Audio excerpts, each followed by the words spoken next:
can we dive a little deeper into that and get into the recommended protein intake range for someone with both diabetes and kidney disease, and whether or not, and this is one of your favorite topics, are plant proteins better than animal proteins in this type of situation?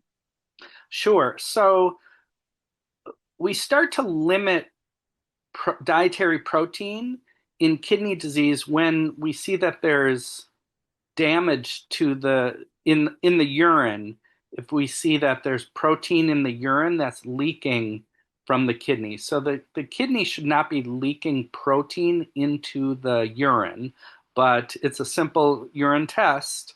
And if the doctor is able to find on a urine test that there's excess protein in the urine, then that's a sure sign of kidney disease. And then we want to be very careful with the amount of protein. And so, kidney disease has stages, and we use the GFR, the glomerular filtration rate, to measure the kidney's function. And so once your GFR is starting to dip below 30, that's pretty advanced. That's stage 4 kidney disease.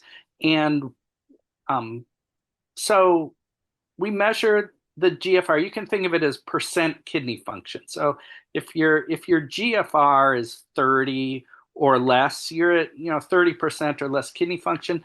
That you certainly need to be very careful about protein. But even if you're above that, if you have protein leaking into your urine, it's time to limit protein. The amount of protein to limit depends on your body weight. So if you take your body weight, let's say 180 pounds, and divide that by 3, that's a good formula for the amount of grams of protein that's your max. So 180 pounds, divide that by 3, that's 60, and we'll call that 60 grams is your limit. If you weigh 150 pounds, we can divide that by 3, that's 50, and so that translates into 50 grams per day as your limit. So that's your formula. It's your body weight divided by 3. That's the limit of your protein intake if you're keeping careful track of your protein grams. In someone without kidney disease, you might be eating twice that much protein safely, but kidney protein can be hard on the kidneys.